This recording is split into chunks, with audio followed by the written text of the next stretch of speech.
In life, almost nothing will turn out exactly as we hope. There are always challenges, and whether we are at work or school or feeling tested within our most intimate or important relationships, we will all be tempted to walk away from commitments, give up on our goals and dreams, and sell our own happiness short at some point, because we will feel empty, like we have no more to give when we haven't tapped even half of the treasure buried deep in our minds, hearts, and souls. I know how it feels to be approaching an energetic dead end. I've been there too many times to count. I understand the temptation to sell short, but I also know that impulse is driven by your mind's desire for comfort, and it's not telling you the truth. It's your identity trying to find sanctuary, not help you grow. It's looking for status quo, not reaching for greatness or seeking wholeness. But the software update that you need to shut your governor down is no supersonic download. It takes 20 years to gain 20 years of experience.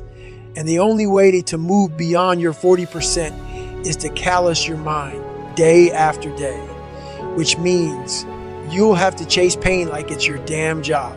Imagine you're a boxer, and on your first day in the ring, you take one on your chin. It's gonna hurt like fucking hell, but at year 10 of being a boxer, you won't be stopped by one punch. You'll be able to absorb 12 rounds of getting beat the fuck down and come back the very next day and fight again.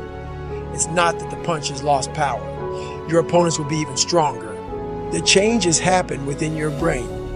You've calloused your mind.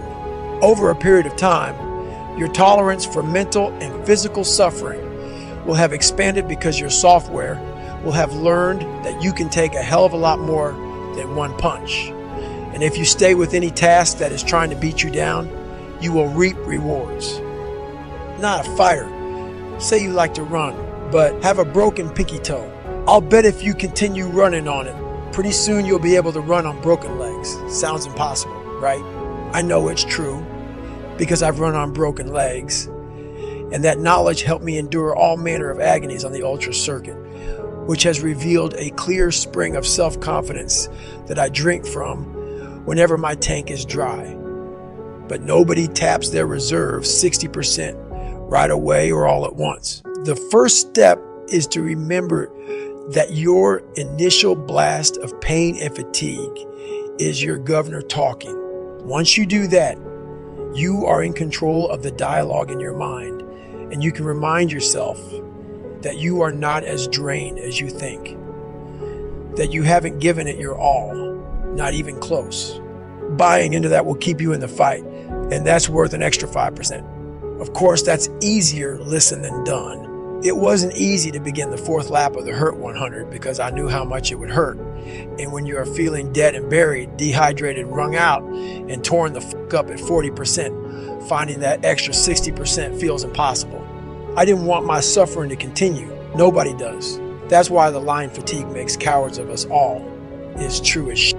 Mind you, I didn't know anything about the 40% rule that day. The Hurt 100 is when I first started to contemplate it, but I had hit the wall many times before, and I had learned to stay present and open-minded enough to recalibrate my goals, even at my lowest.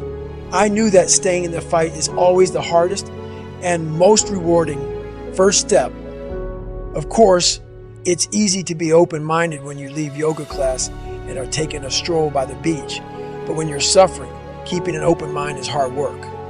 The same is true if you are facing a daunting challenge on the job or at school. Maybe you are tackling a 100-question test and know that you bricked the first 50. At that point, it's extremely difficult to maintain the necessary discipline to force yourself to keep taking the test seriously. It's also imperative that you find it, because in every failure, there is something to be gained, even if it's only practice for the next test you'll have to take, because that next test is coming. That's a guarantee. The 1 second decision is, I had to live through that 1 second decision several times during this race. So this race took me 100 and some hours, okay? And this is what people don't get. For you to finish that race, even though I DNF'd, I still finished in the time. So there's a lot of pride in that. So what I do in that 1 second, because we all think about quitting, it's hard.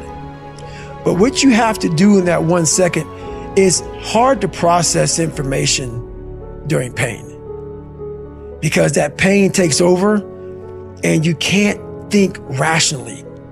You're thinking about fight or flight, save yourself. That's not a rational thought.